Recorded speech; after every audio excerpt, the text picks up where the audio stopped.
We're live. And we're live. Just gonna dance for a minute. Yeah, that's it. Hey, guys.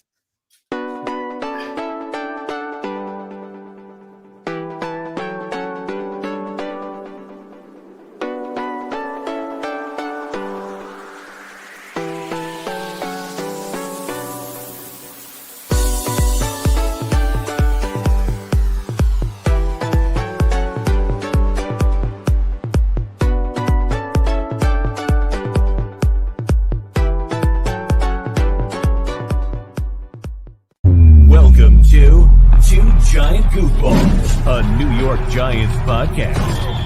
Are you a goofball that loves Giants football? If so, sit back and relax as we talk about the team that both excites and frustrates us so much. And now, here are your goofball hosts, Drew and Rob. Welcome, fellow goofballs, to Two Giant Goofballs, a New York Giants podcast. I am Drew, joined as always by I'm Rob. So I hope all our Jersey fans out there were safe through that Easter. Oh yes, and South Jersey got hammered. Yeah, I yeah, that's, and that's just for Super Bowl, and that's just for Sunday Fundays. You just messed up your own joke, didn't you? I did, 100%.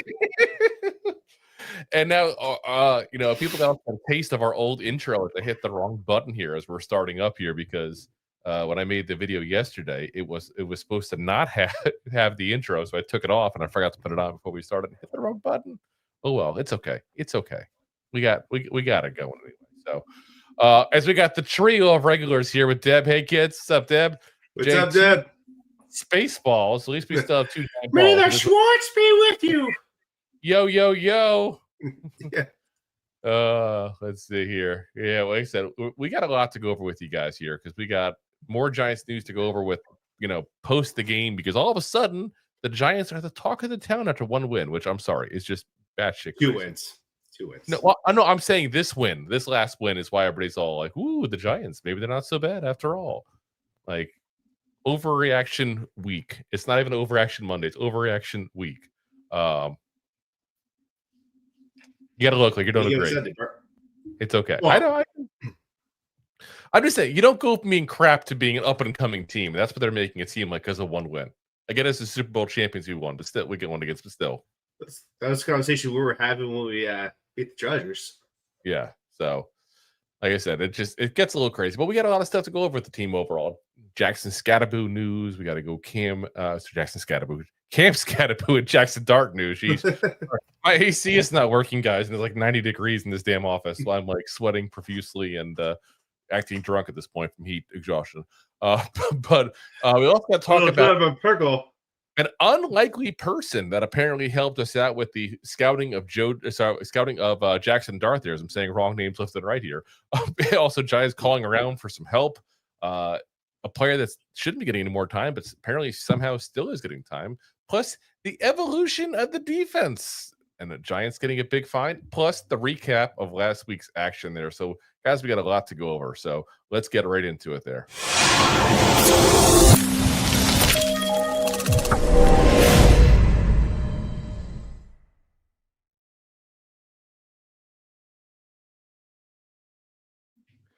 All righty, guys. So let's get right into it here. So I'm already getting told I'm a negative Nancy and a Debbie Downer here in the comment section. I see y'all.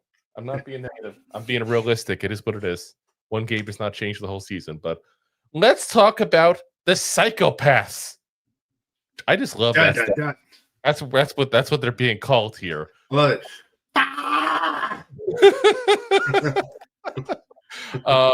So Jermaine Illuminor started this up here, talking to the New York Post, and said, "You feel like you can win every single game possible. Scat is a wild card. We'll say it that way.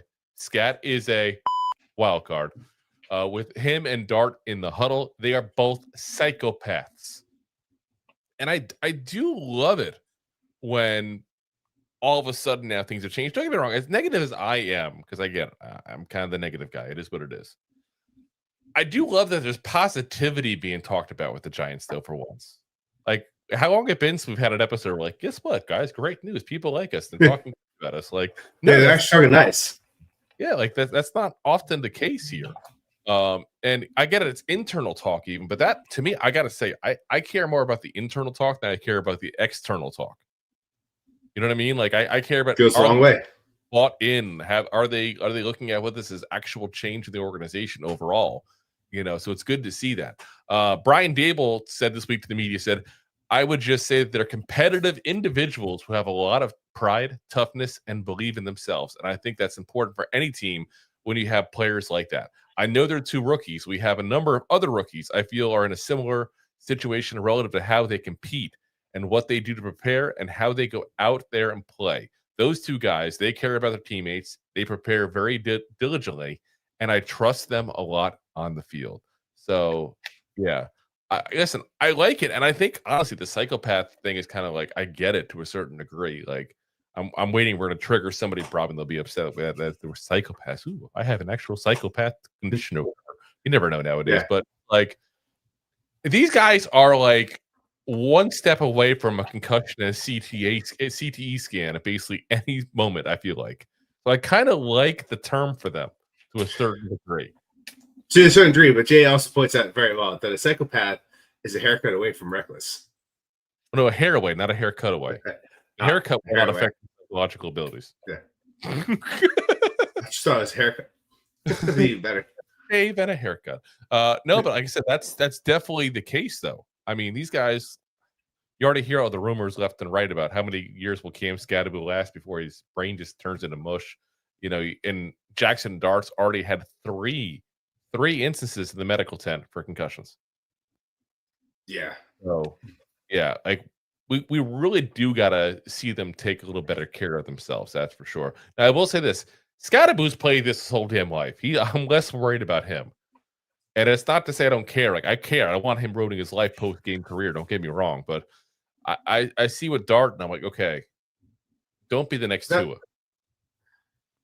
Yes, but that's also how like Dart was at Ole Miss. He was kind of a little reckless like that, if you will. I feel like it's just the difference in the position. You know what I mean? Like I trust a running back to take the hits like that more often, and I think he's also built for it. Don't get me wrong.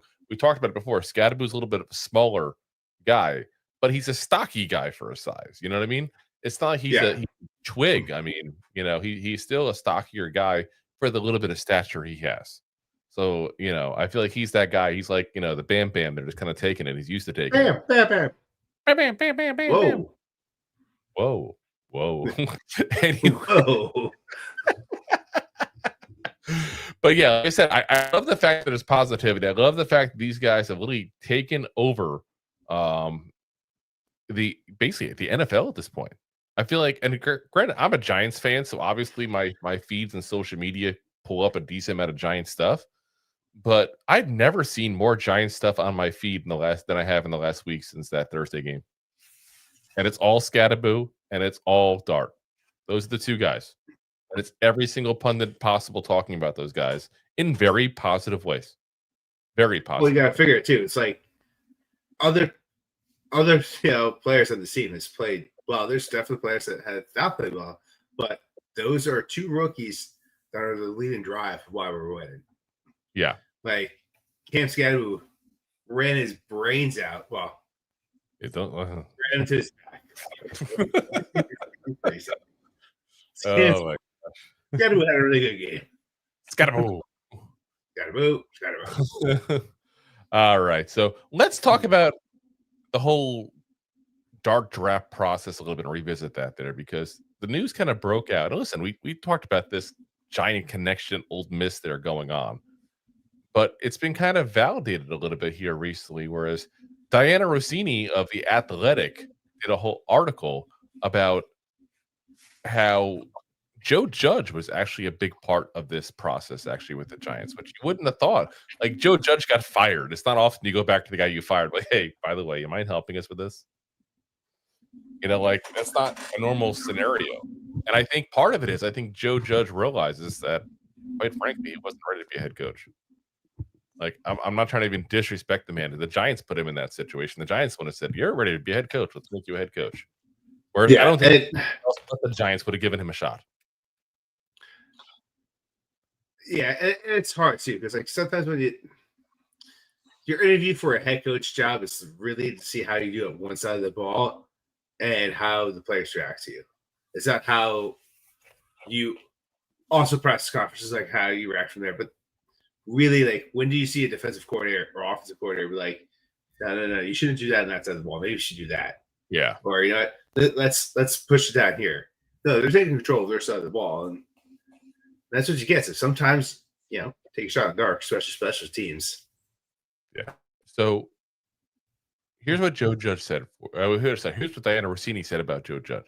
She said, believe it or not, the Giants also leaned on some unlikely help. Ole Miss assistant quarterbacks coach Joe Judge, the former Giants head coach, helped the team learn everything it needed to know about Dart. That's interesting, I thought, though. Like, that's a weird scenario. Like, here's somebody who literally fired you a couple of years ago. Like think about it. He was the last coach before Daboll. And here you are now, and you got a kid that wants to go, into the NFL, and you're talking to this team that fired you. Like, in the back of your head, you're like, oh, no, you don't want this kid. I don't want him going to you. Like, yeah.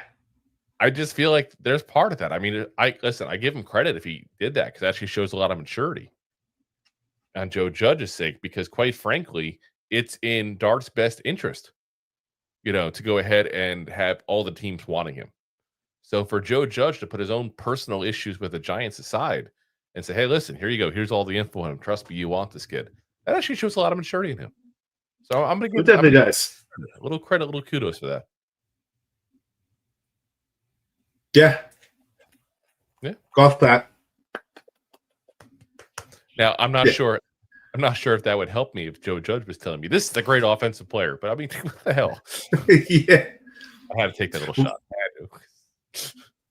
You're right, but also at the same time, like, he's got the insider knowledge, and like, all you have to be like, this is what he does, this is how he does it, this is what he does every day, in and out. Like, you don't have, at that point, you're like, all right, it's statistics. Like, Dart is known as the first guy and last guy out, like, always setting tape, always working with the guys. Like, he really, like, got that locker room under his belt real fast. Yeah. So, and like I said, I'm actually glad for Judge. I hope that Joe Judge gets a spot again as a coach. I don't think he's a bad guy. I just don't think he was ready to go yet, and he's a young kid.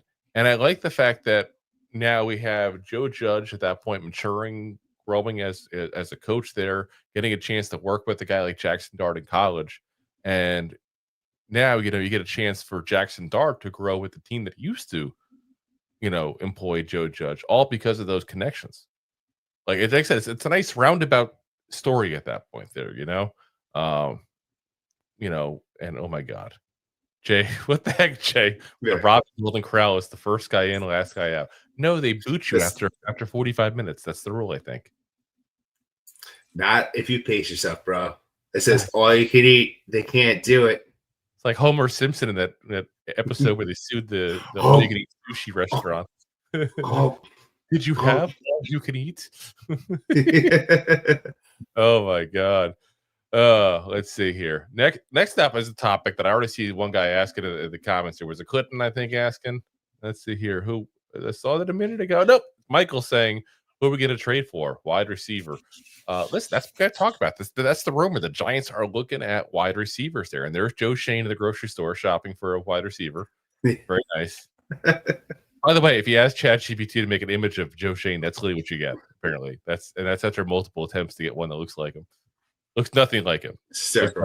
Like him whatsoever. But I was like, let's have him go grocery shopping for receivers. So NFL insiders Ian Rapoport and Mike Garafolo are both reported the Giants are actively calling around the league, exploring possibilities for available wide receivers. The big three, obviously, that most people are going to be talking about right now is Chris Olave, is going to be talked about. Jacoby Myers is going to be talked about. Also hearing Jalen Waddle being talked about there. And, of course, Jerry Jeudy also. And it's intriguing because you have a couple different mixes. And I know a lot of people want like the biggest name. That's always what happens when trade talks. I want the biggest name. I want the big guy. Well, let me put it this way to you guys. The biggest guy, first off, is going to require the most draft capital. You're going to give up some draft capital to get him. That's just life. The second thing is you're going to have to pay him. So you may want Jalen Waddle Well, Jay Waddle, you have to pay this man. And you have to figure out, and granted, he works with Tyreek Hill, but you got to figure out how to get him to work also with Malik Neighbors. And I'm not so sure that's the way I would go personally because of that. Like, you're already paying a ton of money at this point to Slayton. You're paying, eventually a ton of money to Neighbors. You said a decent contract now, which is a top 10 pick there, but eventually you have to pay him a decent amount of money. And the salary, just to give you the salaries here, the way this contract was written with the Dolphins, there's a reason why he's available, guys. This is just his salaries here. Next year, $1.2 million base salary. The years after that, 23.4 and 25.7. Now, keep in mind, when you trade for him, you're taking on those base salaries. That's his contract with the Dolphins? That's his contract right now. Why would the Dolphins even do that? What? Because they probably thought that what they'd have to do was eventually get rid of Tyreek Hill. And then by getting rid of Tyreek Hill, now you have this option to go ahead and do that. They also added void year deals and everything. I don't even know how they're going to trade him, even, to be very frank with you. Because you're saying next year he's worth how much? So next year, this is over the cap, just to give you guys where this is coming from here. His base salary next year is $1.2 million. 23.4 the next year, 25.7, almost 0.8 the next. They backloaded the hell out of his contract. They even have 2 void years to get an extra $9-10 million onto it. Yeah, it's yeah, I don't want anything to do with that whatsoever. Like, I'm good. Now, the other guy you got, of course, is I'm hearing more and more rumors, nothing substantiated. It's kind of like, hey, this would make sense. Is Jerry Jeudy. Now, Jerry Jeudy, on the other hand, has very inexpensive base salaries here. So it all depends on where you're at as far as, because again, I don't have access to all these contracts to see everything going on. I can just tell you what the base salary is, and I can go, okay, well, if we do this, this is where we're probably looking at here. There's also obviously incentives and stuff like that. But listen, I want nothing to do with Jerry Jeudy just based on play alone. Let me be very clear on that. I was going to say his prime is past him, and he had one good year last year. It's not even prime. He had one good year last year, and he got all soft when Steve Smith called him out a couple years ago. You're going to get soft when Steve Smith calls out. Guess what's going to happen? You're going to have trouble in New York. Yeah, big time. I was never a fan of Jeudy. Yeah, so I'm good there. But I will tell you this: he's got his cap space, his base salary, like $1.5 million. But even with prorated bonuses and stuff like that, I mean, again, I have to see exactly how the contracts are written. You're still not talking a lot of money for him. His cap numbers, as it stands right now, is, and again, it's hard to see exact who pays what way over the cap is at that point there. But his guaranteed salary is $6 million in 26. That's nothing. So, money-wise, that makes sense. But I want nothing to do with him just as a player. Yeah. So that's El Paso. Yeah. So I'm going to give you the guy that I've been saying forever that I want. And I Rob, you can back me up on this one. I talked about this a couple of years ago when he was a free agent. Jacoby Myers. That's the one that I would be interested in. 2 reasons. One, this is his last year of his deal. So after the end of this year, if you don't want him, you don't think he's a fit for what you want to do with neighbors and everything like that, then you're good. It's going to cost you not as much money to get him potentially because of the expiring contract. And if you want to bring him back, you bring him back. And he's not the guy who's going to cost you $20-30 million. I'm also not really sold on him either. I mean, I think he's the perfect number 2. With neighbors, he's a perfect number 2, honestly. Because he might be yards, and he's the guy who can be a legit number 2 option that can also step in and be a low-end number 1 if neighbors gets hurt again. or if Neighbors isn't Neighbors next year, because you all know the first year coming back from the ACL, you're not always yourself. We 100%. have to sign him is the one thing. That's the one thing. And here's the key that I'm going to bring up too. And Anthony kind of beat me to the punch here. He said, I'd rather have Robinson than Myers next year. And that's part of what you got to figure out, guys. Yeah. Robinson's going to be a free 100%. agent. You just signed Darius Slayton. You're not getting rid of Neighbors. So if you pick up a guy and you want to keep him long term, then what's going to happen is you're going to have to decide between him and Wan'Dale Robinson. But if you want to get a guy like Myers for the year, you can do that at the end of the year, make your decision on who you want to resign. Myers or Robinson. So I'm going to put that in the maybe column because I'm not sold him as a player. I'm not sold him as Giant long term. I'm not sold on him like even putting him on my fantasy football team. If you come up like even DraftKings or doing one of those things, I look at that like pass. Like he's a hard guy to follow. Like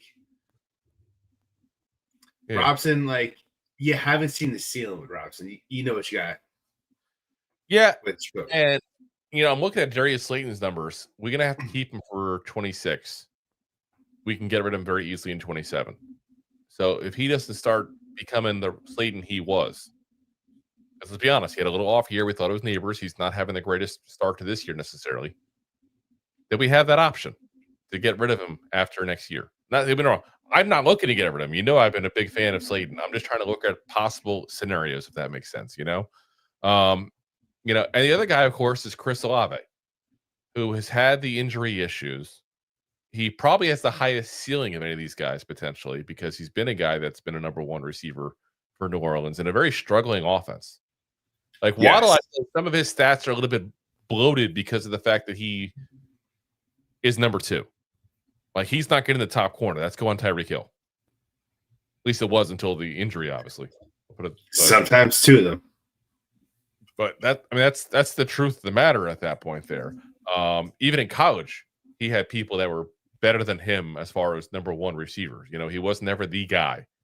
Now, if you look at Chris Olave, he's got a very reasonable cap number this year. Next year, his base salary is $15.5 million. And that's his last year. So unless you go work out a long-term deal with him, that's a guy that you have to figure out cap space wise. This is my big thing on Myers, why I like him. He can give you a temporary thing, and if you can get him cheap, let's say, for example, hypothetically, the Raiders call you up, and it's like, hey, give me a 5th-round pick. I just need to get rid of this guy because he doesn't want to be there. He already said he doesn't want to be there. Would you do it for that? You know what I mean? Like, and I'm not saying that that's what it would be as a 5th-round pick. I'm just throwing an example. I have no clue what they're going to ask. We have no way of knowing that. But if that's what it is, I would do that in a heartbeat. Have him for the year and then decide what I do at the end of the year.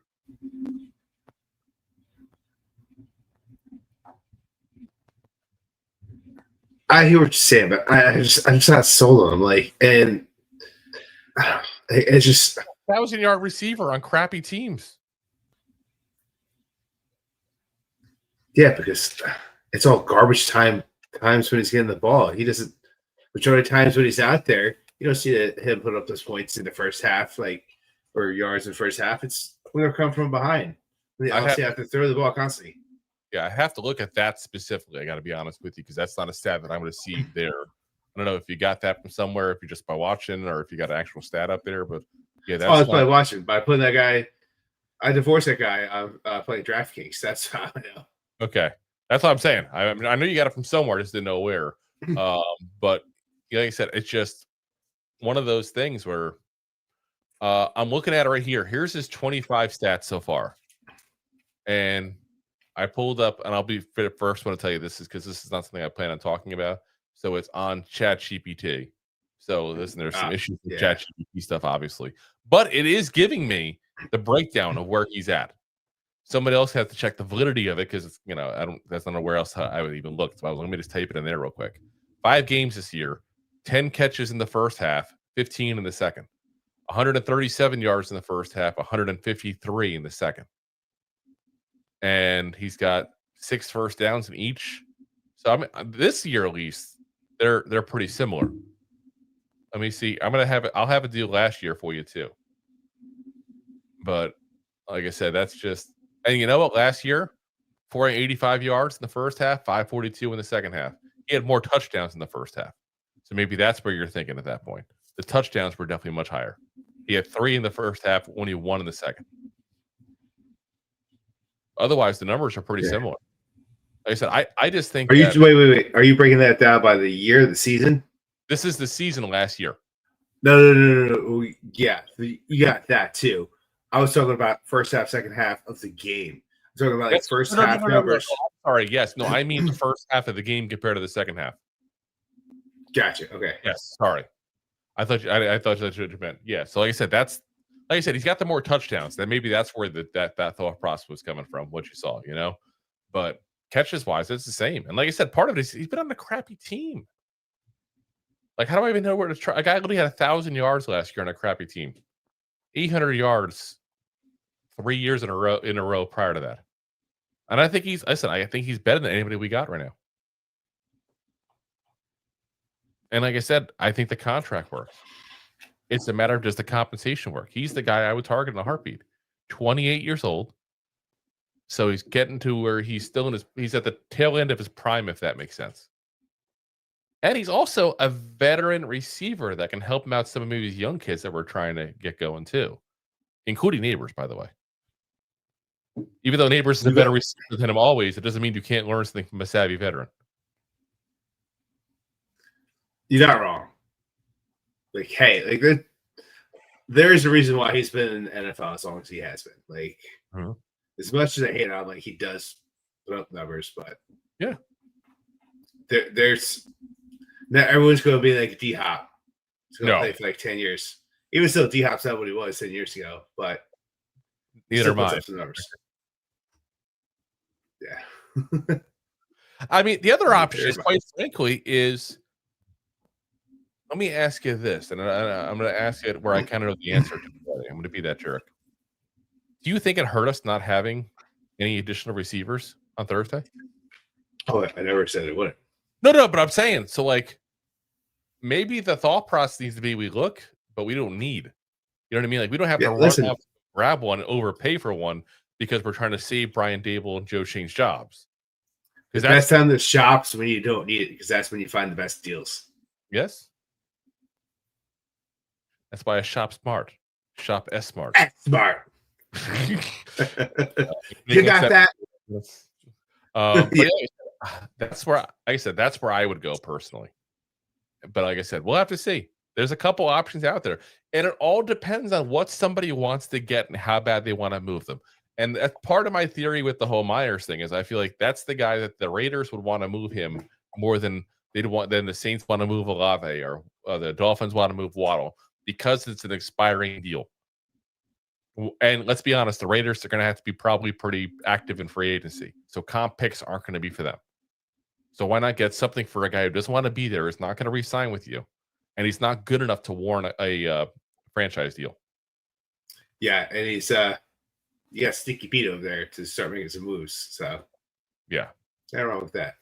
Yeah, so like I said, we'll see. We'll see what happens overall. But I just think that's where I would go look at it personally. But we'll see. There's a lot of options here. And like I said, one of those options is staying put, guys. And I have no problem with that personally. I would rather stay put than overpay. Because 100%. We're not winning a ring this year, guys. I hate to break it to you. We've talked about this quite a few times about signing free agency, like once the league went down, like literally every week since. Yeah. And I have to start off saying, like, I want to sign him off the bat, like elevate little Jordan Humphries. Like we talked about that, and look how well he played. Like it's we need a big body receiver, something different. And I will say this: I think, and again, I know people will probably disagree with me on this. This is fine. I don't think you always need a top flight receiver to win, guys. Like I really look around the league at the teams that are succeeding at this point. the teams that have succeeded. And they don't necessarily have a top 10 receiver. Now, would they prefer one? Of course. I mean, look what happened when the Patriots didn't have one for years. Then when I got Randy Moss, they were almost undefeated. Almost. Yeah. But like I'm saying, like you don't have to necessarily have that component, but it's a nice component to have. But imagine if Jackson Dart succeeds without one, and then you throw Neighbors back into the mix next year. You know, like that's where I'm at. Like if somebody wants to give you, let's say Jacoby Meyer, for example, and they want to give you a D3 pick, take a D3 pick for him, take him. It'll help the development of Jackson Dart. It'll help some of the guys in the room, you know, even Neighbors in conversation. It'll help, you know, obviously Wan'Dale Robinson, you're still trying to develop, you know, Jalen Hyatt, who we've all given up on, but I assume the Giants haven't. You know, Bo Collins, guys like that. Like it helps having a savvy veteran. The Giants haven't had a savvy veteran really like that. Like who's a savvy veteran in the wide receiver room?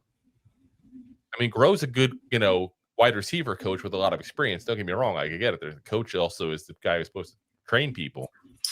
But there's a difference between your coach and having, especially like these guys coming from straight out of college, there's a difference between having a coach, your mentor, the guy that's like, and that dude that's on the sideline. Like, that's what coach said, but do this.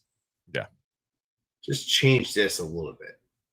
Yes. Like I said, we'll have to see what their theory is. But like I said, to me, that's where I'd be at. Is if you got the right move, make it. If you don't, then don't force it. Yeah. Point. So, all right, let's talk about Tae Banks. How many goddamn chances is this guy going to get? Like, absolutely insane. He's a cat. Oh, yes. The cat came back the very next day. We thought he was a goner, but the cat came back. Here's Daboll talking about it. He said part of it was and let's talk about obviously how Cor'Dale Flott was the primary corner. 95% of the plays the guy played.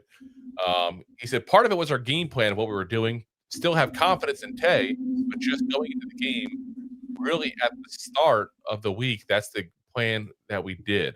It could change next week based on what we're doing or how we're doing it. Flott did a really good job for us, made a huge play, so that was leading up to the week. I said Cor'Dale Flott literally played 95% of the snaps, guys, on Thursday, and obviously got the key interception to help, you know, end the game there and really, you know, killed some chances there for the Eagles there. Flott said, coming into the game, I was confident and I appreciated them for giving me the opportunity. And in my head, I was just like, I've got to make the most of it to stay out here. Prove to my defense, prove to my whole team and the coaching staff that I could do it. Now, besides the positive notes, one thing I do like is right there what he said. Coming to the game, I was confident, appreciated them giving me the opportunity. That, first off, that validates what Daboll just said a minute ago. That was the game plan, flat out. Yeah. But like I said, it's like we got to figure that out overall. Like, Flott's the better player. And we've been talking about it since the offseason. Yeah, so it's like we got to at this point give up on Banks, guys.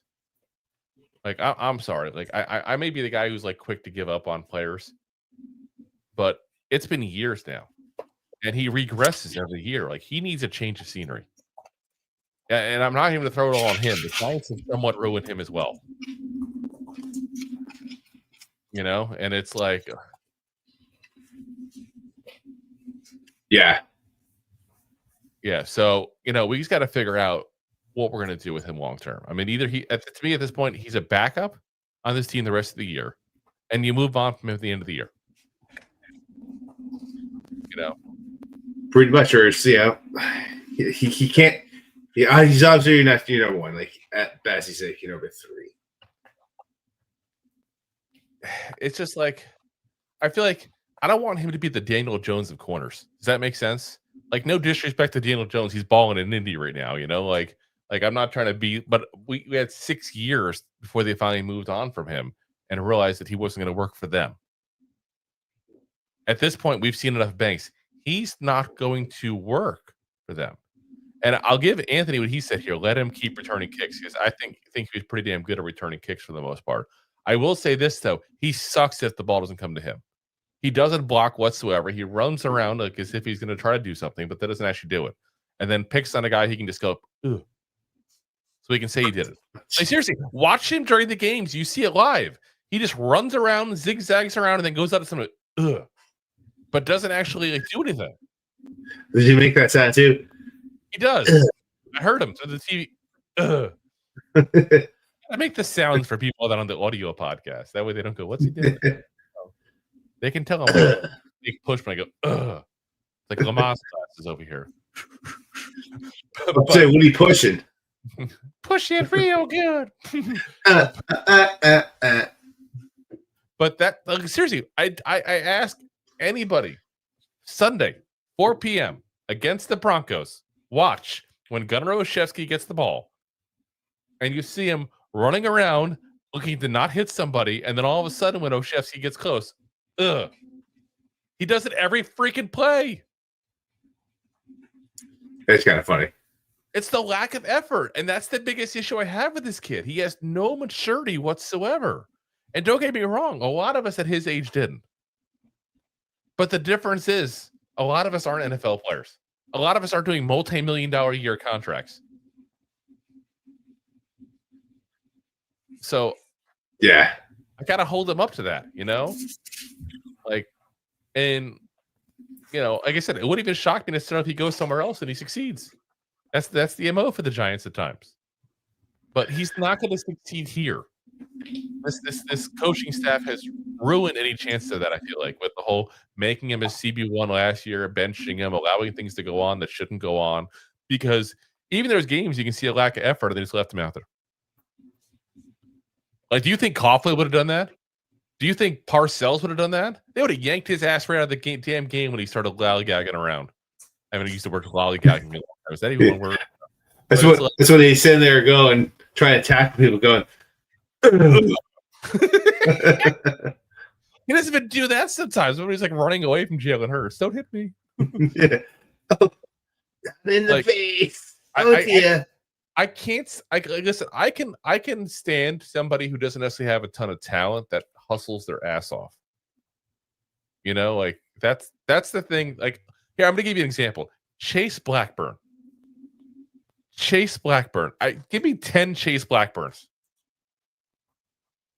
Because I guarantee you that team is going to play their ass off. That team's going to smack people in the face at that point, and that team's going to get going. Guys that have that kind of passion for the game and that kind of effort into this game. And then you take guys like Tae Banks who have all the talent in the world. But I don't know if it's not just they don't have the love for football, whatever the case may be. Because let's be honest, guys, not everybody in the NFL loves football. They love the paycheck. I know it. Yeah, we all love it, but not everyone does. There's levels. I was about to say, there's definitely people really like the game, but they really love the paycheck and the security that comes with it. Looking at you, Kadarius Toney. Yeah, like it's just what it is. So I think he's the guy that's going to be on VH1 if that's still a channel, MTV. Well, some reality TV show. Today, MTV is officially getting rid of all their music channels, which I thought they had done like 20 years ago. When's the last time? I was about to say. I thought it was all catfish and teenage moms now. Well, side note, but yeah, I thought like MTV had like it's like MTV1, MTV2, like MTV2 is supposed to be music videos, and it was like MTV country, MTV rap, MTV like rock. Yeah, all that stuff's gone. Officially being canceled, done. Yeah, because it's all about reality TV shows about celebrities that are past the prime 10 years later, which is where Kadarius Toney's going to be, is where I was trying to get at. It's also, you can't get 20 channels anymore. That's true. All right, let's talk about Shane Bowen here, because there's a rumor. Rumor has it. Ooh. That his defense is evolving. I see him on the little chalkboard there, like he's at school.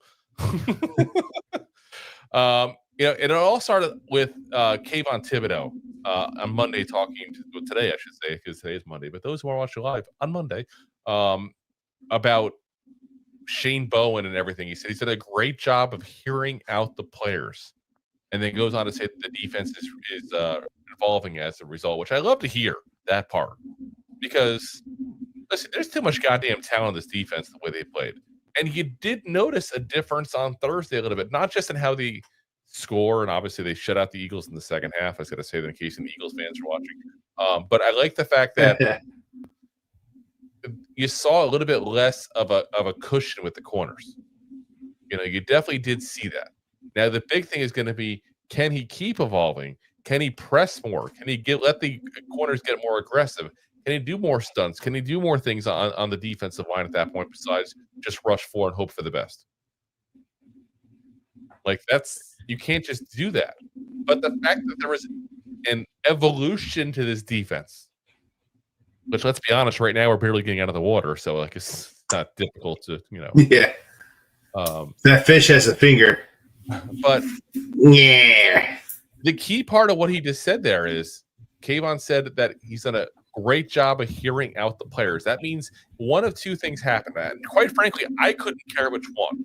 I just want the lines of communication open. Either that Shane Bowen went to the players or the players went to Shane Bowen. I'd prefer if Shane Bowen went to the players, to be very frank. But in the end, I just care about the results. I just care about the results. That's all I care about. So, I think that's the big thing there. Kayvon goes on to say, I would say it starts with open communication and trust with the coaches and players. I think that we have that in this building and facility. But I think that Bowen has been elevating and changing and evolving how he calls different games and his growth, as well as our players understanding what works and what doesn't work, what we like. I think Bowen does a great job of hearing out the players. I think the players do a great job making sure they do what Bowen asks of us. That's a pretty damn good quote there from Kayvon, because Kayvon doesn't strike me as the guy that just says things from lip service. Yeah. Not that I know him personally. I'm not going to name drop him here, but I'm just saying, like, I feel like that's pretty much as good as it gets. And you just gotta hope that the defense is going to continue improving, guys. It has nowhere to go but up, let's be honest, from what it's been the first 5 games, we'll say, because they weren't bad, obviously, last week. But for the first 5 games, there was a lot of issue. There was a lot of issue. 3.5 games. I feel like the big thing for me right now is, because we've talked about all even during the whole fire Daboll days, which I still think probably in the end we probably should fire him. We'll find at the end of the season. The big thing for me is still, though, is that we get a chance to go ahead and not end with coaches who, quite frankly, don't know what the hell they're doing. Because who would we put as the head coach? Who would we put as a defensive coordinator? Who would we put as an offensive coordinator? We don't have guys ready to go. No. So we don't have guys ready to go as it is right now. But I'm saying, so let's let these guys play it out the rest of this year. And hopefully we don't go, 0-5 the next 5 games. We get that chance. And we don't have to bring in Jeff Saturday to be the head coach for a few games or something crazy like that, I don't know if Eli comes out as the head coach. Sorry, guys. I can't coach the Pro Bowl this year. I'm coaching the New York Giants. I just think it's probably what the best bet is at that point, and then to see where the team goes. Because we've now won 2 of the 3 last games. That's last time we can say that about the Giants. I can't even tell you when. 2 out of 3 last games. And 3 years. And the third game, quite frankly, we should have won. And quite frankly, we should have won 2 weeks before that as well. And I still blame the coaching, which is why I'm so pissed off, and I'm not sitting here saying that the Giants, are going to be great and stuff like that. Again, let me reiterate. It's not a lack of faith in the players. It's a lack of faith in the coaching. 100%. At the end of the day, we got talent. We all huffed and puffed about DJ coming to the Giants. We gave him 6 years to the Giants because he had up and down moments. He went to Minnesota. He talked about it Ryan Fitzpatrick's show podcast, saying that it was next level tape and studying the tape. And now look at him ball in his next starting job. Yep.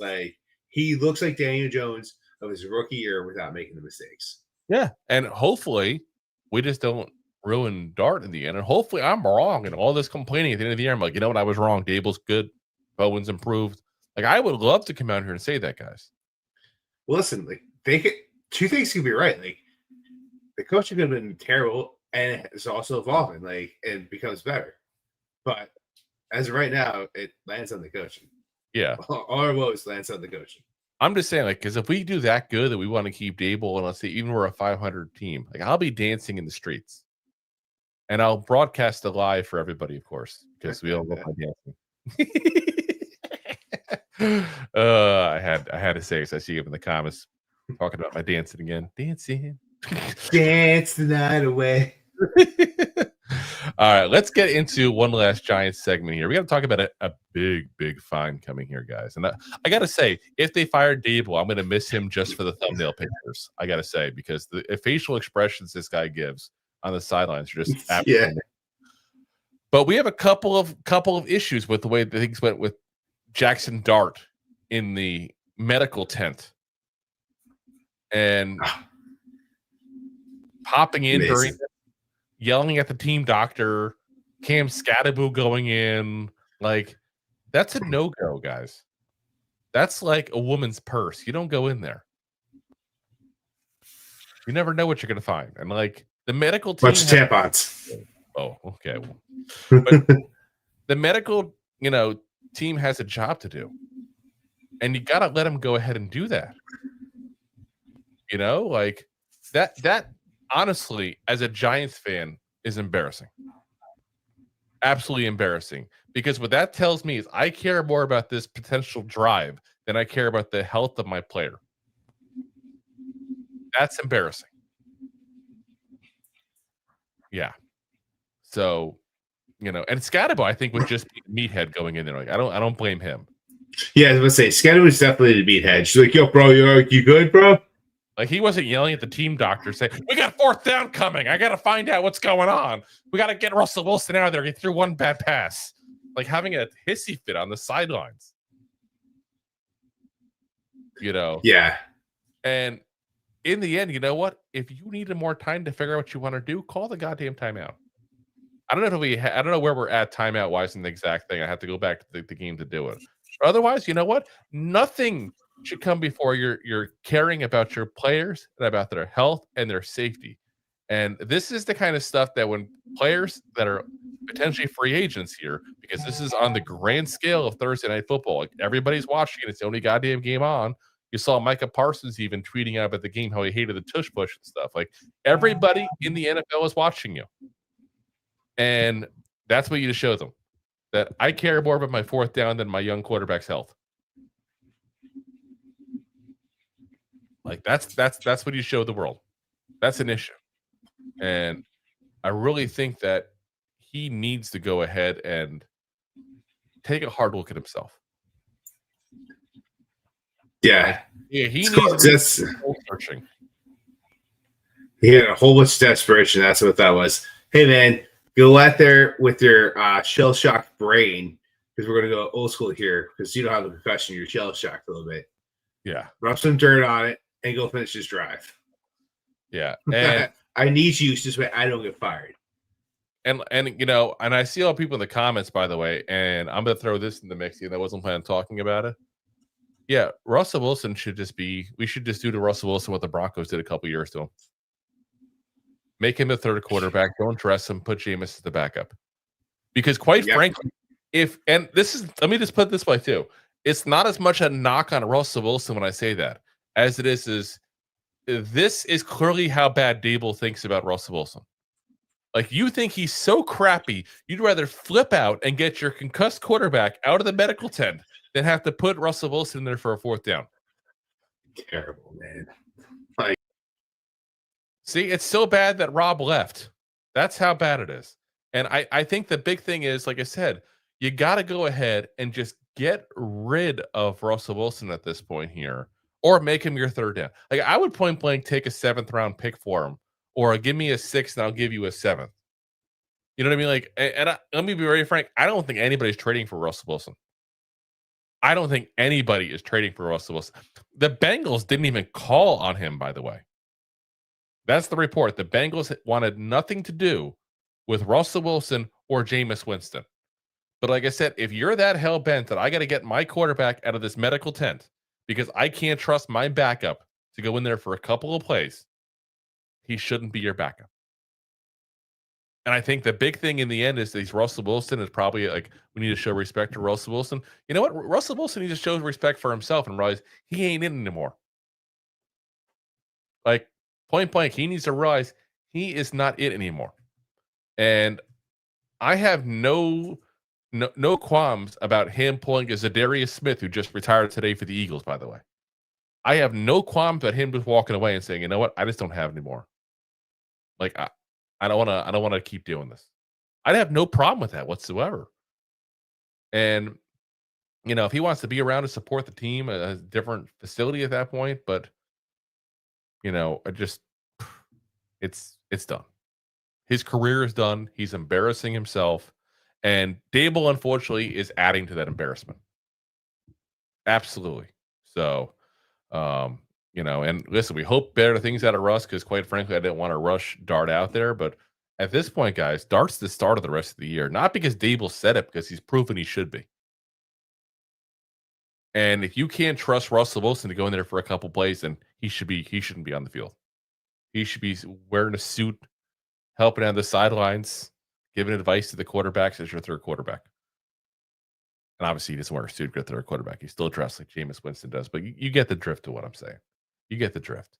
So, all right, guys, we're going to go ahead and pay the bills here. We'll see if we get Rob back after that there. I know he's still dealing with the storm they're having in Jersey. If you heard the howling sound there, that's actually in the background.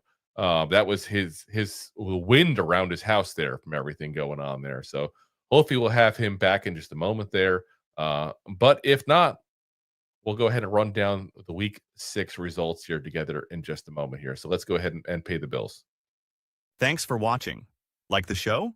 Of course you do, or you would have turned it off by now and not be hearing me. There are plenty of ways to support the show.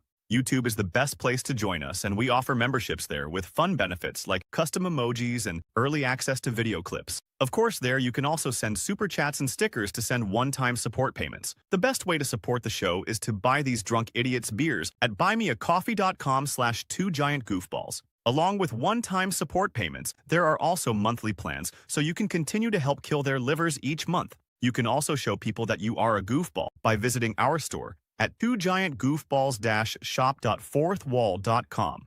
We got everything from shirts, hats, phone cases, funny candles, buttons, stickers, and even a 2 Giant Goofballs towel to dry off your goofballs. Of course, you can always support the show for free by simply hitting the like, subscribe, and share button wherever you are watching or listening to this. Hit the thumbs up on YouTube. Leave a 5-star review on Apple Podcasts. It helps the show tremendously, and quite frankly, the goofballs suck at marketing and need your help to get the word out. Thank you for being part of the Goofball Army and for taking the time out to support the show. All righty, guys. And I just did talk to Rob. He's going to be back in a minute there. I took the chance to do that real quick there. But yeah, he lost power for a minute. It's back on. So we're just getting a second for him to get going here for our week 6 roundup here, going over all the recap, all the games here. So let's go ahead and load everything up here. Now, the big one, obviously, we're going to start obviously Thursday Night Football. Obviously, the Giants' big win there, 34-17 over the Eagles. Obviously, we gave all our thoughts on the post game. We kind of talked about it a lot during this episode as well here. Next up, we had the matchup in England there, which is it just me, or is like all these games overseas just horrible? Like it's almost the point like we're showing them the worst of the worst at that point. It's almost like when we started Thursday Night Football a couple of years ago, and it was always like the Saints versus the Panthers. Like it was always those kind of crappy games. But that's what we kind of been dealing with here. The Broncos won 13-11, which was, listen, it's getting bad for the Jets, guys. Like if we thought it was ever bad for the Giants, the Jets are now 0-6. They got their first turnover of the season in the 6th week. I think they still haven't even given a turnover of. They haven't. That's the weird thing. Haven't given up an interception, I should say, in the 6th game. So it's weird. They're just not getting it done, guys, though. And Aaron Glenn is already looked at as like a bad head coach hire, it feels like. And I don't know if that's fair 6 weeks in. Well, he's supposed to be a defensive guru guy coming. It's kind of like a Daboll defense, if you will, is how you get hyped up and how he's going to whip and shape his defense, which was already kind of a good defense with the talent there, and they're now one of the worst defenses. Like they took a step back. But I feel like should we really have expected, and this is, like I said, not that you I'm not saying you expected it per se, but like, should we have really expected him to be a great defensive coach when the offense was great about the Lions? Like, he didn't go, oh no, the Lions defense. You know what I mean? Like, that wasn't what scared you about the Detroit Lions. It's the way they played with people, always contributed to Dan Campbell, whether right or wrong. I'm not in the locker room, I don't know. And the offense, which was Ben Johnson, who's of course over to the Bears now. So I don't know. I don't get that per se. And I think that Robert Saleh, like, to Aaron Glenn, like, I thought it when you made the move. Like, you went to a guy who had a dominant defense in San Francisco to a guy who had an okay defense that you're really hiring because his team was winning and not because of the defense. Yeah. And by the way, you had 45 yards passing in the game out of Justin Fields. So maybe it's also the offense needs to go a little bit too. And then offensive line, because like he has no support. Guys, I mean, Fields played for the Bears, so he knows what it's like to have an offensive line running for his life. But my God, he was 9 times in that game? It was absurd. It's bad. Just bad. So, all right. Next game up. All right, next up, you had the Jaguars going into Jacksonville. I'm sorry, you had the Seahawks going into Jacksonville. Yeah, Jacksonville was going to Jacksonville playing their home game, hosting the Seahawks. It took a tax. Jacksonville was favored by a point, or Seahawks was favored by a point and a half this game. And the over on this game was at 46. Talk about like Jaguars defense just did not show up and play like how everyone thought they would. And the Seahawks capitalized on this big time. Trevor Lawrence did not have repeated showing what he did last week against KC. Jags lose in a bad game. Yeah. My final score here was a 20-12. 20-12 was the final score. Absolutely insane. And listen, there were some bad moves made too. Like, this is a young team in Jacksonville. And I feel like this is a team that has a chance to kind of go up a little bit there. Like, at one point, there was a big play that got called back because Travis Hunter was offsides. And I'm not trying to be the guy to pick on Travis Hunter because I know everybody else kind of is right now. Like, he's a rookie. Let's give him some time and see what he is. But yeah, it's not looking good for him right now. But it's a young team. Like, and this is a new head coach trying to figure out his own way as well. It's never been a head coach before, and you're counting on, the per plus quarterback there in Trevor Lawrence, who's always done just enough to keep people intrigued. Yeah, to say the least over there. I mean, yeah. What's to say about this game? Seahawks looked a lot better. It is what it is. Next up here, we got the next matchup is I hit a thing as I'm trying to see the score. Another one there. Chargers squeaking out a win there against the Dolphins, 29-27. I don't think I ever would have thought that would be that close a game there. So I guess kudos to the Dolphins on this. But yeah, that's a game that I again, I'm not trying to keep being the negative guy, but if you look at the Chargers, like starting with us in the 2 weeks afterwards, they're still not that impressive per se the last 3 weeks. Like they have not been the same since that offensive line went down. And I think once you get that offensive line fully healthy again, if they ever get fully healthy again, the way things are going, you're going to start seeing that team turn around, because that's a team that depends on a good offensive line play. And they just haven't.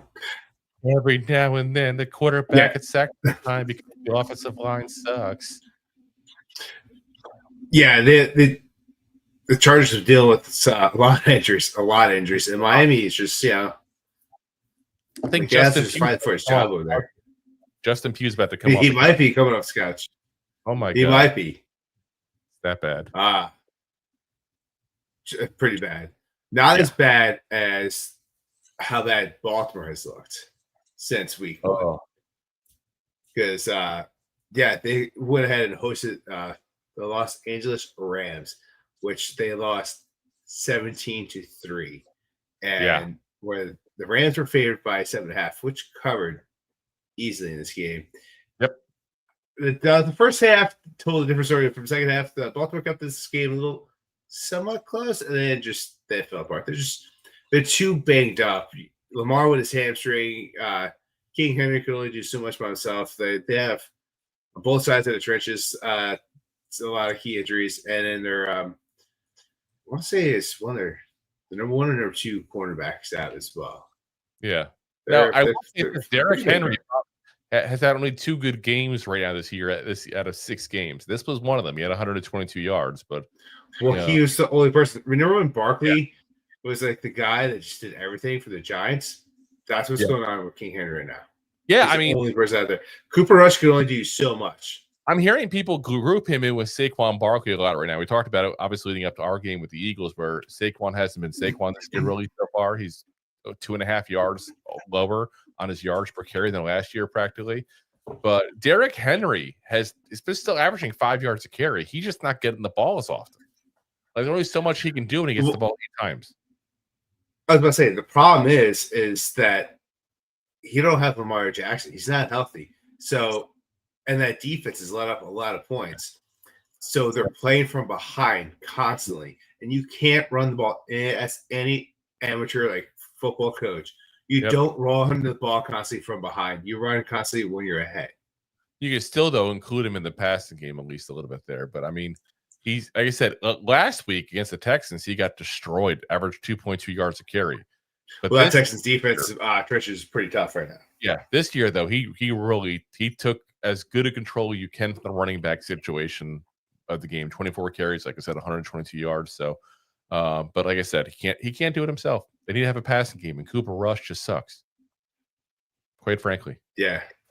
So, it is what it is. Until they get Lamar back there and try to figure out the hell's going on with this defense, they're going to be kind of in trouble. So, all right, let's get into the latest adventure of Indiana Jones against the Cardinals.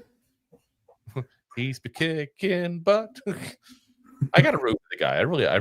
It's weird that I've never had a player that we've lost like this that I've rooted so hard for as Daniel Jones. I love that this kid's being successful. I really do. It kind of hurts me a little too, but I root for him. He's a good guy.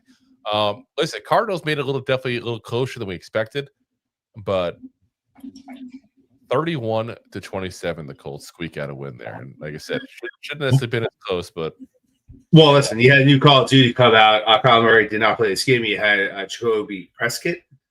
Prescott. Jacoby Brissett. Slow kicked. That finger looking good over there. Who looked kind of better in that offense that Kyle Murray has looked all year. It got this game kind of close where you thought the Cards could actually kind of win this game, but like you said, Indiana Jones over there squeaks out that win. And the dial of Arizona destiny. Yeah. But I mean, Brissett is not a bad backup. The problem is that if you leave him in too long, people will figure out how to play against him because he's not that good. Yeah, he's not a pony, but he's not far off from that. Yeah, no, he said for a game or two, he's not a bad backup still. That's for damn sure. So yeah, exactly. Well, up next, you had Carolina host Dallas, and what an upset! Great game. It's what to be said.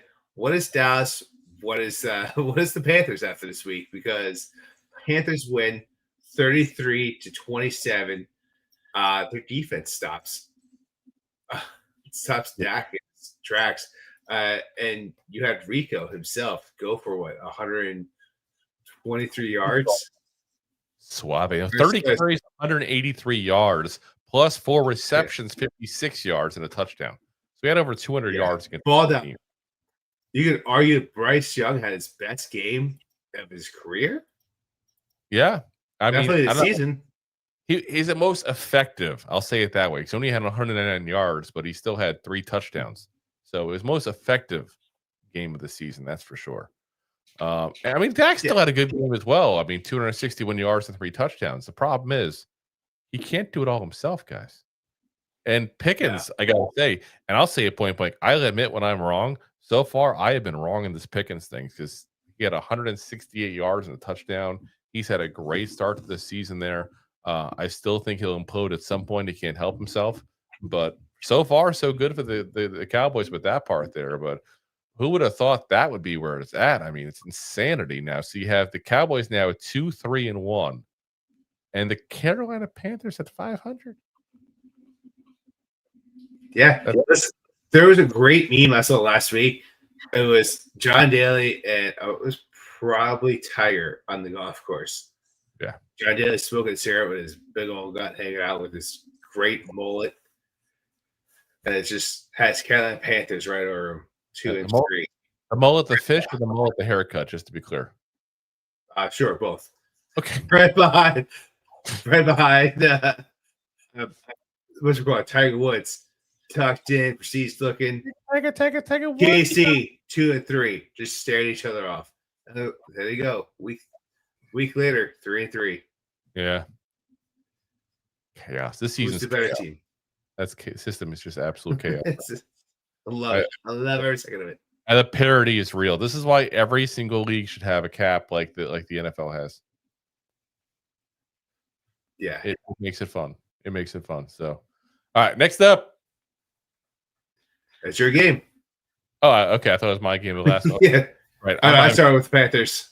I'm overheated still. The AC is still not working. All right, fine. I'll go with it. The Patriots get hosted by the Saints. Go for it. What the hell?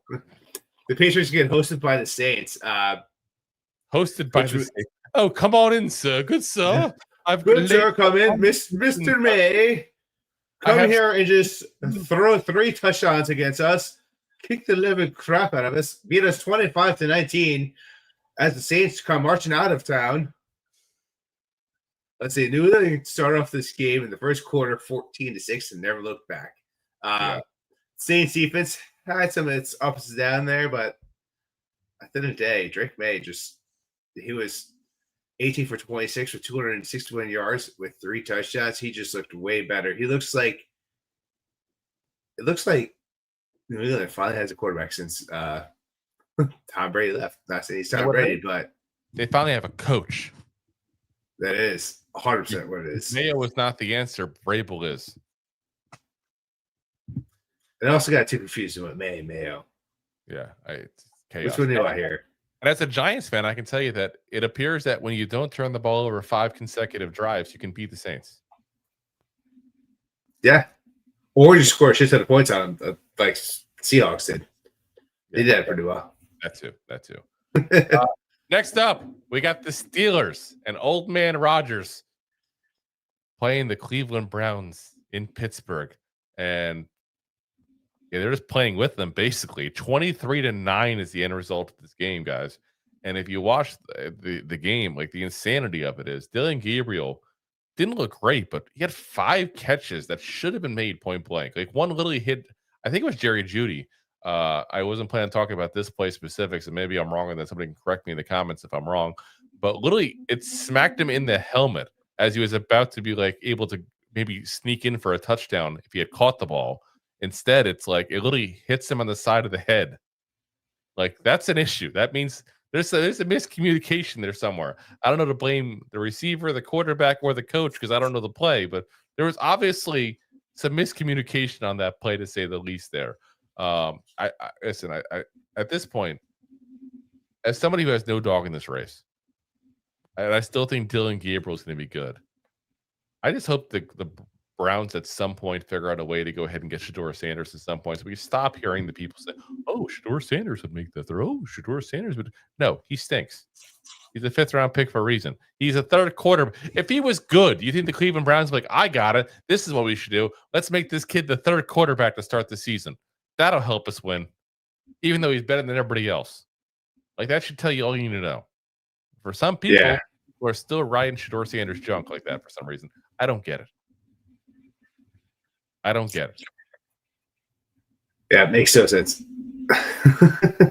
When you're such a bad quarterback, you're the 3rd quarterback for the Browns. Yeah, you fall that far behind. It's like, obviously, you're the savior of the Browns. Let's go back to Ricky Iglesias, or Gable, whatever his name is. Yeah. The whole thing. The whole thing is sad. It's like, Steel City right now is blown. They're like just flipped upside down. And My like, God, just to sit right there and tell you how I became a prince of a town called Bel Air. a town called Pittsburgh. Uh, That's what AA Ron's doing right now because yeah, he's loving it. Listen, but it was supposed to be the toughest division in football, practically, minus the Browns, of course. Now the Ravens look bad, the Bengals look bad, and the Browns look bad. Well, the Browns always look bad. So I'm saying you kind of expect that most years. Every so often they'll sneak into the playoffs randomly, but for the most part, it's like the other 5 of 6 years they're horrible. It's just the whole division's insane, and it's literally like you could say one of the worst divisions in football right now, which is insane to say. The AFC North, nuts. You would figure it at that point. There's 20 wins probably between those teams. Oh, maybe that's one. It's like 15 wins between those 4 teams. Well, you figure a bit of. Yeah, you figure. I mean, you figure 3 out of the 4 would be over 500. At least 1 or 2 of them would be way over 500. Yeah, that's saying at least 15. Craziness. All right, next up. Next up, you got the 405 game. You had the Titans getting hosted by Vegas. The Raiders. You throw me for a loop every time. Getting hosted by. I never hear anybody else say it that way. This is the stuff you only get here on Giant Goofballs. Or if you listen to this sports betting podcast, but whatever, because you gotta switch it up. Otherwise, you sound like a robot. I am a robot. Anyway, the Raiders. They're 5.5 points in this game, and the Raiders cover this game because my God, the game of 1-win teams coming together to find a way to get a second win. Someone must win. So, with the over-under at 41.5 points. We're getting ballsy. We got 2 wins ourselves now. We feel like we can make fun of the teams. Yeah. We've won 2 out of 3. You all suck. No? Yeah. Oh, my God. Well, listen. Gino started looking somewhat good. I won't say he looked great in this game, but he looked kind of old Gino and Seattle Gino, not the Jets Gino. He was efficient. Judy, the number 1 drafted running back over there. Jenny also looked pretty good there. Pretty serviceable, if you will. He had himself a touchdown in a day, 75 yards off of 23 carries, but the average wasn't so good. But it's also because of the terrible offensive line. And you also have Bowers still beat up over there. But what really sealed this game with the loss was Ward's interception in the 4th quarter over there. Raiders win 20-10. And the Titans win because they finally fired their coach after the game as well. He's been fired today. Yeah, after 1-5 start. Callahan, known for Callahan Auto Parts, is officially gone. So that's crazy. This is another situation where it's like, if you don't like your coach, maybe you should get a new coach before you draft a quarterback. Like poor Cam Ward, he's not even done with his first season yet. He's going to have a brand new coach, who's probably not going to stay. So by year 2, we'll be on his 3rd head coach. Which is crazy. I wonder why some teams don't succeed. Look at you, Giants. Now, for the record, I also said Brian Daboll should be fired, and I still stand by that. I'm not a Daboll fan still. And it'd be the same scenario with Jackson Dart. The difference is I never said the Giants were a good team. Just saying. I know someone's going to call me out. Wait, the Giants are in the same situation if they fire Brian Daboll. Yeah, I know. That's why they suck too. Yeah. We don't hide the fact that our team is not good and makes bad decisions. Terrible. Next up, we got the 49ers being hosted by the Buccaneers. Yeah.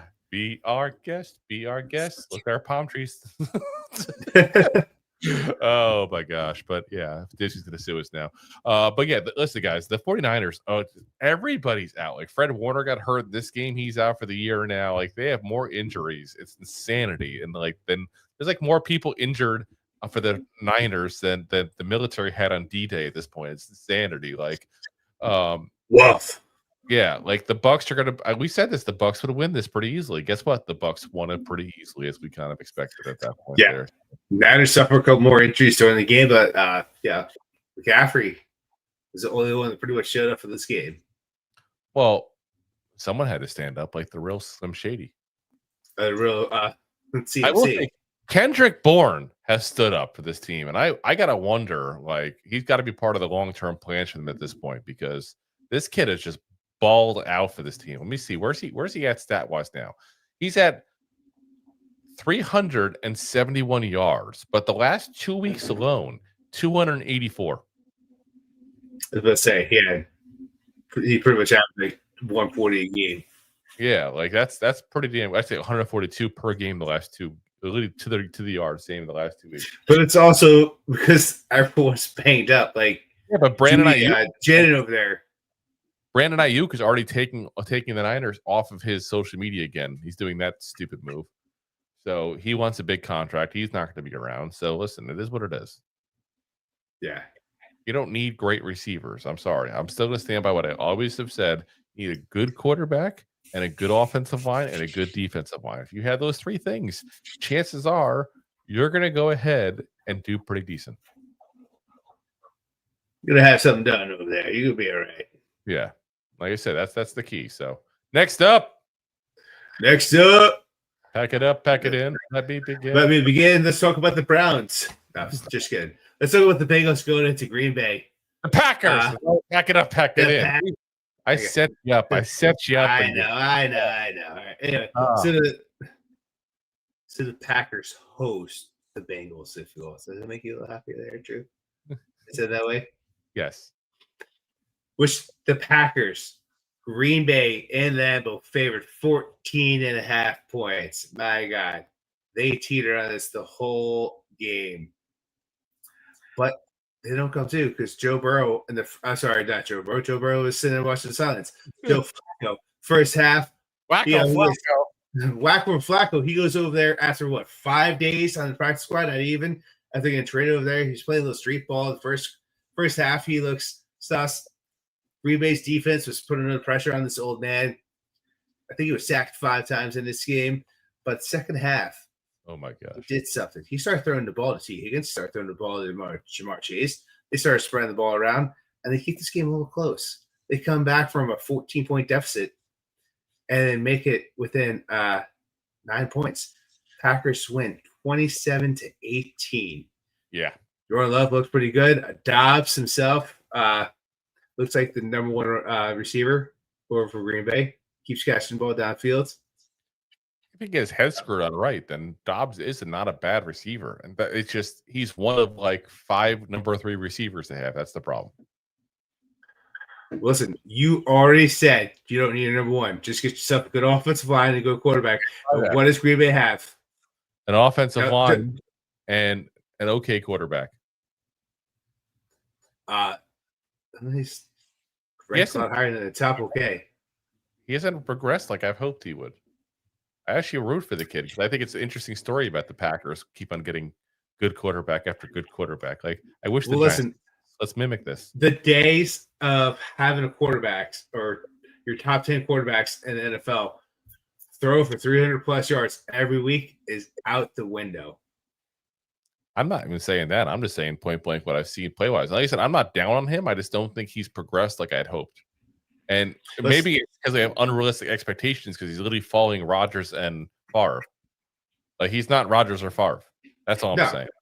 He's his own player, and he definitely gets outside the pocket a little bit more. I'm the old man. But you can also tell, like 2 years ago when he first started, you could tell how Green Bay was going to play that game, how he came out of that first drive. Yeah. And those tail signs are gone. He wins those games if he does not get a good drive in first drive now. But it's also the NFL. It's also a wacky NFL right now because they lost. They tied to the Cowboys, but the Cowboys lose to the Panthers. I'm still pissed about that. Think about that. If they had just done what they had to do and beaten the Cowboys in that game, we'd be sitting right now tied with the Cowboys at 2-4. Yeah. Right. If we just beat the Cowboys, then we should have done it. Not play prevent defense. We would also be ahead of them. But that's a whole separate thing. That's a different story. I expect more of the Packers than I expect of the Giants. That's sad but true. Next up, we got the game there last night that ended in fisticuffs, literally ended in fisticuffs. As the Chiefs Yeah. Ooh. beat up the Lions 30-17 with a lot of help from the referees, what everybody says. Yeah, but listen, it is what it is. I mean, I don't know what to tell you guys. Like, I feel like that's every single week I hear that talk, and it's every single game. It's just people think there's a whole conspiracy with the whole Taylor Swift and Travis Kelce and referees. I don't know. Maybe getting free tickets to the shows. I don't know. But yeah, there was a fight at the end. There'll probably be suspension coming from there. But I mean, Mahomes will look like Mahomes again. 257 yards, 3 touchdowns. Like, yeah, like I said, it's there. It's there. So He kind of looked like Jordan Love in that game with the same stat wise. and I know Jay was celebrating because he's a massive Chiefs fan. I hear as I see the comments. Wow, 0 penalties against the Chiefs. Scam, sick of the Chiefs. Oh my god. Yeah, listen, at the end of the day, haters are gonna hate. Listen, everyone hated Tom Brady because he won so many with New England, but at the end of the day, like, he's a good quarterback. Like, there was a good team, and like that's what we have right now with the Chiefs. Like, I don't want to admit it, but Andy Reid, Brett, I'm glad he's not with the Eagles anymore. He's a great coach. Yep. He drives his players' excellence. And going back to what you said before, who's your number one over there? I mean, this week they had Worthy, who's kind of looking a little healthy. At the end of the day, this is. Hey, Jay, I don't know if you need to hear this. It is 10:30 at night. I mean, I don't know if you need to hear this. That's the end of the day. The end of the day, literally. I mean, it's the end of the day. Oh my gosh! But one of the best head coaches probably of all time. Who's front this team? You got Mahomes, who's going to be arguably one of the best quarterbacks who's ever played this game. Arguably is. Yeah. They find ways to win. Winners win. Yeah, and he's been winning for years. Like I said, I don't get why. I get why people don't like the Chiefs because, let me be very frank, when it boils down to it, people don't like the teams that win. Except unless it's your team, of course. Like, you know what I mean? Like, if the Giants won 5 Super Bowls in a row, hypothetically, we would not complain. But I guarantee you, every other freaking football fan would hate us. Because people like parity. People like seeing new people winning. That's life. When you keep on That's life. That's life. But it's like when you keep on seeing Josh Allen and Lamar Jackson not getting into the Super Bowl, Joe Burrow just getting in once, like people eventually go, oh, God damn it, Patrick Mahomes keep getting in, It's kind of like how, and I can use this analogy being an older gentleman being in this era here. Like, I remember as a kid, everybody hated Jordan because nobody else would get into the goddamn playoffs. Like, there was a lot of frontrunners and Bulls fans, obviously, but people hated Jordan because he'd get to the finals and just win a championship every single year. It's like, why even have this damn season? Like, just give it to Jordan. Like, that's what it's going to be. And now he's looked at as the best player to ever play the NBA. And if you think it's LeBron James, I'm sorry, either way too young to understand or you don't watch basketball. But, like, that's just what I feel like is going to happen with Mahomes. I feel like in 20 years, that eventually what's going to happen is someone's going to go, God damn, he was a good player. And they're not going to bring up any of the hate that's on right now when they talk about the refs and about the Taylor Swift stuff and all that stuff. It's going to be just look at the resume that Patrick Mahomes has. Yeah. Listen, everyone wants to talk about Travis Kelce. He diversified the ball. Granted, Kelce had his best game this season, maybe the past 2 seasons. But he's a guy that spreads the ball out. That's how quarterbacks keep you on your toes. Like, you think you have this one weapon over here, he's going to throw it to 3 other people and then throw it back to him. And also, since Anthony's curious, he said probably walked uphill both ways with no shoes or a jacket too. Well, he's talking about you, bro. I know a Jordan reference. Talking about me. I was going to say, like, first off, there was no hill where I lived, and second off, my mother was school with no. There definitely was the hill around. They cut down those woods. I didn't walk through the woods. That's where people drank beer. Rob, what were you doing in the woods? Smoking doobies. I was those fat Jays. Oh my god! All right, let's get into the first game. It's final. Well, I was about to say it's the final game. We can talk about this game now. You have the Bills going into Atlanta. Atlanta with the upset. They win 24-14. This game ended probably about 10 minutes ago as we were talking about smoking doobies in the woods. Josh Allen on a day had 180 yards, 2 touchdowns, and 2 interceptions. Not so good for him.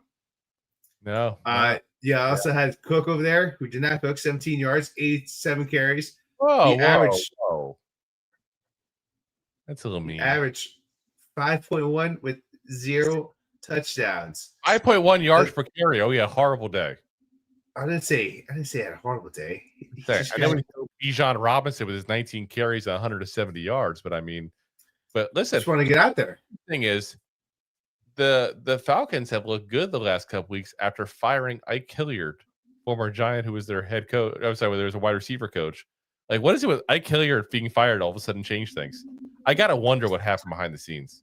I really want to know, because that's a weird thing to happen. Like, you fire the wide receivers coach, and all of a sudden your team starts performing. Well, listen, you know what happens is your number one receiver, Drake London, goes for 158 yards on 10 catches. Drew, you know the statistics off that. They also had a touchdown pass off that.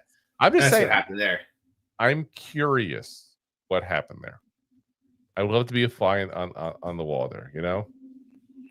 They let Penix throw the ball is what happened.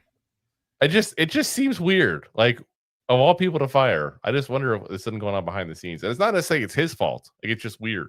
Like, it's, it could have been that, the star, like Drake London, the star receiver, didn't like him, and it didn't work out for that reason. But it doesn't mean either one of them are, bad at their job. It's just oil and vinegar. Sometimes it happens, I feel like for the wide receivers coach, they weren't really, granted, it goes on offensive coordinator as well, but they weren't really scheming that well for the left-handed play. Yeah. And now they're throwing the ball a lot more besides running. Yeah, they're just doing much better in general there. So we'll see how the rest of the season goes for them. On the last game here, the Commanders are up by 1 point over the Bears right now as the fourth quarter is starting. So they're up 17-16. Now, that game, ironically enough, it's what's going to decide who wins between you and I this week here, as I currently have a 1 point lead. And the only difference with us in this last game is that you have picked the Bears to beat the spread of 3.5 points, and I have picked the Commanders. Still a quarter to go. Let's be very frank. Neither one of us. It's a lot of football. Yeah, neither one of us should feel cocky when there's a 1 point difference there. Like, one team scores basically, and there's the difference there. So I'm not going to try to front otherwise there. But like I said, we're got a close week going again. So we'll see how it is. Because if I can pull up the win here, that means we're tied 3-3 with our wins in 6 weeks. Ooh, interesting. Yeah, that's what I'm saying. We've got a little parity here with the goofball action here. So we'll take a look, see. But guys, that's going to call it a night for us here. We'll be back again for you Wednesday, 9 p.m. Eastern. Wednesday, as we do our preview of the Giants at Denver, which is going to be nice because that's a 4 o'clock game for those who aren't aware right now. So we actually get to – I love when it's a 4 o'clock game for us. It means we get to watch Red Zone at 1 o'clock, catch all the stuff that way, and then go ahead and watch the 4 o'clock game like that. I love it. I really do. Like, I wish we had 4 o'clock every week. You and I both. Too late, not too early. I don't have to stay up past midnight doing stuff for the show at that point there. Don't have to go and work exhausted. Not that that ever happens because of the show. Never. Yeah. So, but yeah, like I said, it's nice. We get to watch all the early games, then go ahead and have our game on when only a couple other games are on at that point there. So it's nice. Yeah. And Jay, listen, you're out on the West Coast. I would love to be out on the West Coast watching some football. Bloody Mary watch the Giants at our 1 o'clock games. Hell yeah. Nap time by 1. Let's go. Anthony says, I love 4 p.m. games because it means Sunday sauce. Now, I'm not sure if that's an innuendo of some kind, Anthony, that like this is a family-friendly program. Like, oh my gosh. I think he meant get saucy, not the secret sauce. I'm getting canceled here. I'm getting canceled. Not the secret sauce. It's not always a secret. In fact, it's better for yourself if it's not a secret. Just say. Well, it's not called something else. Anyway, we'll see you guys Wednesday. As always, we're live on YouTube, the preferred platform. So he says negative, just actual Sunday sauce, Drew. What is Sunday sauce like? Bro, he just cooks sauce on the pan. Get your head out of the gutter. Are you like making it with holy water? Like, what makes it Sunday sauce? Sorry, guys, it's Monday. I can't. When you make fresh sauce, it takes hours to cook. You gotta simmer it. You just can't cook it. You don't open up a jar, Drew. Come on, man. I don't know. I don't make sauces. That's why I'm curious. I was actually curious. I was being look at that. He says it's pasta sauce with meat. That's what I said. Okay, I don't know. Listen, it's funny because I have Italian in me, but we didn't do Italian things. Was he your uncle? Was he the one you? No. It's actually ironically enough, because I did the family thing. Like I had both sides.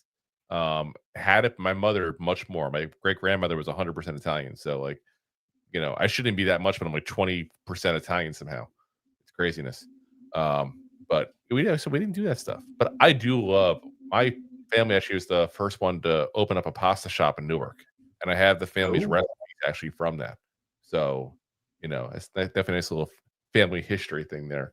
But I love a good pasta. I want pasta sauce. Dude, I'll be at Upper West Side where they make the fresh pasta right over there. Upper East Side. Sorry, Upper East Side. Yeah. As Anthony says, must be Northern Italian. So listen, I got to be very clear with you guys. I don't know where the borders are. Like it's like if this is like a Jersey dispute like that. Like I'll say that. So I'm not going to say if I'm Northern or not. I don't think it's considered Northern. My family's from Avellino, outside of Naples. I wouldn't consider that Northern. It's kind of central. But I'm going geographically, not like whatever is considered the Italian norm to call it. So, but Avellino, or just side of Naples, that's where I'm from. So, speaking of other countries, by the way, I gotta say this. I don't know who it is. Okay, poor London. But there's a couple people that I see watching us almost every episode in other countries, because I can see that stuff specifically on the audio stuff. So hello to everybody from outside of the U.S. That's kind of cool. Like there's somebody in Singapore that watches us nonstop, which is awesome. Like that's you wouldn't think of that. Somebody like halfway around the world, probably like an expat. That's a pretty popular expat thing, but it's still pretty cool. Yeah, I've been to Singapore too. Cool place. So that was before the show, so it's not like I was dropping business cards that are in Singapore to have people watch. I would know if I went back again. Anyway, guys, as always, like I said, we're live on YouTube, the preferred platform. Oh, he goes. Definitely Southern Italian. I'm just disappointed now. Why? Why disappointed now? I mean, I know why my mother's disappointed in me, but why are you disappointed in me now? But not loving the sauce. YouTube, the preferred platform, with, of course, Facebook, Twitter /X, Twitch, and, of course, Rob's favorite, my LinkedIn. We're available the next day on all the audio podcast platforms, Apple, Spotify, iHeartRadio, Pandora, all the big ones there. So, again, guys, if you haven't already, hit the like, hit the subscribe, hit the share, tell a friend, because point blank, we suck. Ring that bell. Without you guys helping us, we would be nowhere, basically. So definitely appreciate that. And by the way, I gotta give a little thanks again to the audio people there. We got to give a lot of thanks. Audio is just like booming lately for us there. But we literally broke our single, we literally broke our record for most downloads of a single episode on the audio there with the post game of the Thursday night game there. So thank you guys for that again. Thank you guys. Much appreciate it. And like I said, guys, we'll be back Wednesday. Appreciate you guys for listening as always.